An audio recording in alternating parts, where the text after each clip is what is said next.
আওয়ামী লীগ থেকে বিএনপিতে আসা ৫ জনের বিরুদ্ধে প্রাণনাশের হুমকির অভিযোগ। জানাবো পুনর্বাসনের অপচেষ্টা চলছে, তবে আওয়ামী লীগের ফেরার সুযোগ নেই। ফেসবুকে ক্ষোভ ঝাড়লেন গোলাম মাওলা রনি। এবং সর্বশেষ জানাবো দিলীপ বড়ুয়া কোথায় জানি না, আমি সভাপতি কমরেড হারুন চৌধুরী। এতক্ষণ শুনছিলেন সংবাদ শিরোনাম, এবারে বিস্তারিত। তবে তার আগে অনুরোধ থাকবে আমাদের চ্যানেলটি সাবস্ক্রাইব করে বেল আইকনটি ক্লিক করুন। আওয়ামী লীগ থেকে বিএনপিতে আসা ৫ জনের বিরুদ্ধে প্রাণনাশের হুমকির অভিযোগ। আওয়ামী লীগের রাজনীতি থেকে বিএনপিতে যোগ দেওয়া ৫ জনের বিরুদ্ধে প্রাণনাশের হুমকি ও রাজনৈতিক ষড়যন্ত্রের অভিযোগ তুলেছেন পল্লবী থানা শ্রমিক দলের ২ নম্বর ওয়ার্ড সভাপতি মোহাম্মদ জাকির হোসেন। অভিযোগপত্রে তিনি উল্লেখ করেন, অভিযুক্তরা ২০২৪ সালের ৫ই আগস্ট আওয়ামী লীগ পতনের আগে দলটির রাজনীতির সঙ্গে সক্রিয়ভাবে জড়িত ছিলেন। পতনের পর তারা নিজেদের রাজনৈতিক পরিচয় পাল্টে বিএনপির নেতার দাবি করতে শুরু করেন। জাকির হোসেন দাবি করেন, অভিযুক্তরা অতীতে তার উপর একাধিকবার হামলা চালিয়েছে, মিথ্যা মামলা দিয়েছে এবং রাজনৈতিকভাবে নির্মূলের চেষ্টা করেছে। তাদের বিরুদ্ধে হত্যা মামলা সহ একাধিক মামলা বিচারাধীন, যার প্রমাণপত্র তিনি আবেদনের সঙ্গে সংযুক্ত করেছেন। বর্তমানে এই ব্যক্তিরা আবারও তার বিরুদ্ধে সক্রিয় হয়ে নানাভাবে হয়রানি করছে এবং প্রাণনাশের হুমকি দিচ্ছে বলে অভিযোগ করেন তিনি।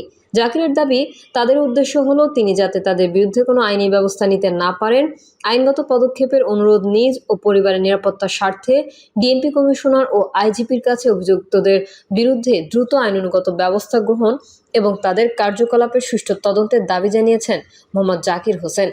এ বিষয়ে ডিএমপির মিডিয়া অ্যান্ড পাবলিক রিলেশনস বিভাগের উপপুলিশ কমিশনার মোহাম্মদ তালিবুর রহমান বাংলা নিউজকে বলেন, অভিযোগ সংশ্লিষ্ট এলাকার থানার নজরে আনা হয়েছে।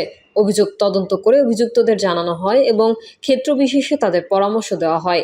আরেক প্রশ্নের জবাবে তিনি বলেন, যদি কেউ ফৌজদারি অপরাধের অভিযোগ দায়ের করে সেক্ষেত্রে নিয়মিত মামলা হয়। মামলার ক্ষেত্রে অভিযুক্তদের পরামর্শ দেওয়া হয়।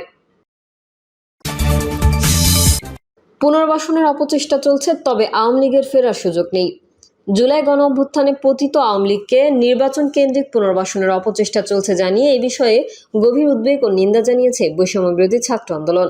একই সঙ্গে তারা হুঁশিয়ারি দিয়ে বলেছে, রিফাইন বা অন্য কোনোভাবে গণহত্যাকারী আওয়ামী লীগের ফিরে আসার সুযোগ নেই। প্রয়োজনে আবারও গণঅভ্যুত্থান হবে। রিফাত রশিদ ও হাসান ইনাম বিবৃতিতে বলেন, মনে রাখতে হবে, আওয়ামী লীগ কোনো রাজনৈতিক দল নয়, তারা একটি ফ্যাসিবাদী শক্তি, গণহত্যাকারী ও নিষিদ্ধ ঘোষিত জঙ্গি সংগঠন, যারা বিগত ১.৫ দশকের দীর্ঘ শাসনামলে গুম, খুন, অপহরণ, বিচার বহির্ভূত হত্যাকাণ্ড, বিচারিক হত্যাকাণ্ড ও প্রকাশ্য দিবালোকে ধর্ষণ সহ অগণিত মানবতা বিরোধী অপরাধের সঙ্গে জড়িত এবং সর্বশেষ জুলাই আগস্টের হত্যাকাণ্ডে জড়িত, যেখানে গুরুতর মানবাধিকার লঙ্ঘনের জ্বলন্ত প্রমাণ ইতোমধ্যে জাতিসংঘের মানবাধিকার বিষয়ক হাইকমিশনারের দপ্তরের তথ্য অনুসন্ধান প্রতিবেদনে স্পষ্টভাবে উঠে এসেছে। সুতরাং বাংলাদেশের মাটিতে রিফাইন্ড আওয়ামী লীগ বা অন্য যে কোনো নাম হোক না কেন, গণহত্যাকারী আওয়ামী লীগের রাজনীতি করার বিন্দু মাত্র অধিকার নেই। বৈষম্য বিরোধী ছাত্র আন্দোলন মনে করে, বাংলাদেশের মাটিতে আওয়ামী অধ্যায় ২৪-এর ছাত্র জনতার অভ্যুত্থানের মধ্যে দিয়ে ৫ই আগস্টই চূড়ান্তভাবে সমাপ্ত হয়েছে। অভ্যুত্থানোত্তর নতুন বাংলাদেশের রাজনীতিতে গণহত্যাকারী আওয়ামী লীগ এখন সম্পূর্ণ অযোগ্য ও অপ্রাসঙ্গিক। তাই ইনিয়ে বিনিয়ে নানা মোড়কে আওয়ামী লীগের পক্ষে বয়ান তৈরি করে সম্মতি উৎপাদনের অর্থ হল আওয়ামী কর্তৃক সংগঠিত জুলাই গণহত্যাকে বৈধতা দেওয়া, যা জুলাই আকাঙ্ক্ষার পরিপন্থী এবং সহস্রাধিক শহীদদের রক্তের সঙ্গে বিশ্বাসঘাতকতা। বিবৃতিতে বৈষম্য বিরোধী ছাত্র আন্দোলন যদি কোনো কিন্তু ছাড়া স্পষ্ট ভাষায় জানায়, অভ্যুত্থানোত্তর নতুন বাংলাদেশ যদি সম্মতি উৎপাদনের মাধ্যমে বিভিন্ন কৌশলে আওয়ামী পুনর্বাসন প্রজেক্ট বাস্তবায়নের চেষ্টা করা হয়, তাহলে বৈষম্য বিরোধী ছাত্র আন্দোলন অভ্যুত্থানপন্থী ফ্যাসিবাদ বিরোধী সব ছাত্র জনতাকে সঙ্গে নিয়ে আবারও অভ্যুত্থানের ডাক দেবে। এছাড়া পতিত ফ্যাসিস্ট ও গণহত্যাকারী আওয়ামী লীগকে নিয়ে যদি নির্বাচনের কোনো পরিকল্পনা বা অংশগ্রহণের সুযোগ তৈরি করা হয়, তাহলে অভ্যুত্থানপন্থী সকল ছাত্র জনতা সেই নির্বাচন বয়কট করবে। ফেসবুকে ক্ষোভ ঝাড়লেন গোলাম মাওলা রনি। গত বছরের মে মাসে পটুয়াখালী ৩ আসনের সাবেক সংসদ সদস্য গোলাম মাওলা রনির গাড়িতে হামলার ঘটনা ঘটে। এই ঘটনায় শাহবাগ থানায় মামলা করেন তিনি। সম্প্রতি মামলার চূড়ান্ত প্রতিবেদন দিয়েছে পুলিশ। রনি দাবি করেছেন, প্রতিবেদন দেওয়ার আগে তদন্তকারী কর্মকর্তা তার সঙ্গে কোনো সাক্ষাৎ করেনি, তাকে তলবও করেনি।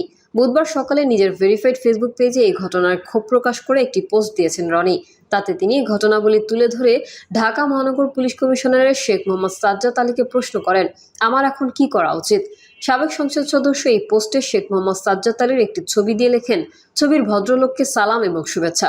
তার সঙ্গে ব্যক্তিগত পরিচয় নেই, তবে তিনি যেদিন ঢাকা মেট্রোপলিটন পুলিশের কমিশনার হিসেবে নিয়োগ পেলেন তখন তার প্রাথমিক কথাবার্তা শুনে আমার মনে হয়েছে যে তিনি সৎ, দক্ষ, অভিজ্ঞ এবং ভালো মানুষ।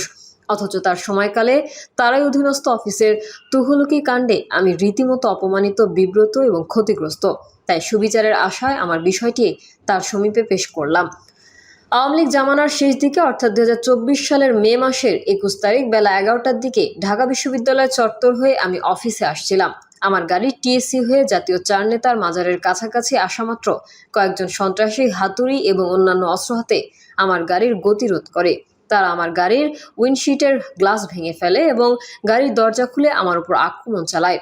আমার ড্রাইভার দ্রুত গাড়ি টান দিলে সন্ত্রাসীরা গাড়ির পেছনে ছুটতে থাকে, কিন্তু রাস্তা ফাঁকা থাকায় প্রাণ নিয়ে অফিসে পৌঁছাতে সক্ষম হই। ঘটনাটি সঙ্গে সঙ্গে মিডিয়ায় চলে যায়। নিউ মার্কেট থানা ঘটনা ঘটার 15 মিনিটের মধ্যে ঘটনাস্থল পরিদর্শন করে। ডিবি, সিআইডি, পিবিআই টিমও ঘটনাস্থলে যায়।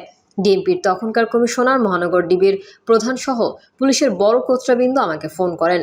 সবার অনুরোধে আমি শাহবাগ থানায় মামলা করি, যার নাম্বার 29, তারিখ 21/5/2024। থানায় তদন্তকারী কর্মকর্তা আমার অফিসে আসেন এবং 2-3 দিন সর্বোচ্চ চেষ্টার তদবির করার পর তিনি জানান যে মামলাটি ডিবিতে হস্তান্তর করা হয়েছে। তখন ডিবির প্রধান জনাব হারুন একাধিকবার ফোন করেন।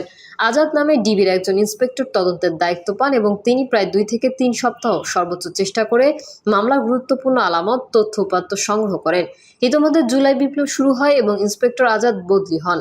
আওয়ামী লীগ সরকারের পতনের পর আমার আশা ছিল স্বৈরাচারী আমলে একজন ভিন্ন মতের বিরোধী রাজনৈতিক কর্মী হওয়া সত্ত্বেও পুলিশের কাছ থেকে যে সাহায্য পেয়েছিলাম তা হাল আমলে আরও সুন্দর হবে। কিন্তু আমার দুর্ভাগ্য, পুলিশ মামলার ফাইনাল রিপোর্ট দিয়েছে। আর পুলিশের দুর্ভাগ্য, মামলার ফাইনাল রিপোর্ট প্রদানকারী তদন্তকারী কর্মকর্তা একটি বারের জন্য আমার সঙ্গে সাক্ষাৎ করেননি, ফোন করেননি কিংবা আমার সাক্ষ্য নেওয়ার জন্য আমাকে তলব করেননি। উল্লেখিত অবস্থায় মান্যবর ঢাকা মহানগর পুলিশ কমিশনার মহোদয়ের নিকট জিজ্ঞাসা, আমার এখন কি করা উচিত? দিলীপ বড়ুয়া কোথায় জানি না, আমি সভাপতি কমরেড হারুন চৌধুরী। কমরেড হারুন চৌধুরী নিজেকে বাংলাদেশের সাম্যবাদী দল সভাপতি দাবি করে বলেছেন, দিলীপ বড়ুয়া দলের সাধারণ সম্পাদক ছিলেন, তবে তিনি এখন কোথায় আছেন সে বিষয়ে আমি কিছুই জানি না। আমি দলের সভাপতি। কমরেড হারুন বলেন, সিইসির সঙ্গে বৈঠকে দলের নতুন কমিটি ও পরিবর্তিত কাঠামো সিইসির কাছে তুলে ধরা হয়েছে। গত 7ই ফেব্রুয়ারি সম্মেলন করে আমাদের দলে কিছু পরিবর্তন আনা হয়েছে। আগে সাধারণ সম্পাদক দলের প্রধান ছিলেন, বর্তমানে এই দলের প্রধান হবেন সভাপতি। আমরা দলে সভাপতি ও সাধারণ সম্পাদক পদ ফিরিয়ে এনেছি। হারুন চৌধুরী বলেন, নানা কারণে দিলীপ বড়ুয়া বিতর্কিত হয়ে কোথায় আছেন সেই বিষয়ে আমার কিছুই জানি না, তবে গ্রেফতার হয়নি তা বুঝতে পেরেছি।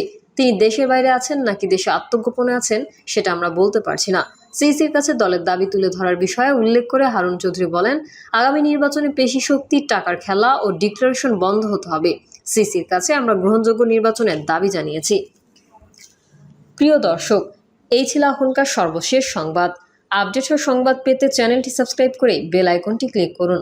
কমেন্টে আপনার মতামত জানিয়ে আমাদের সাথেই থাকুন। ধন্যবাদ সবাইকে। আল্লাহ হাফেজ।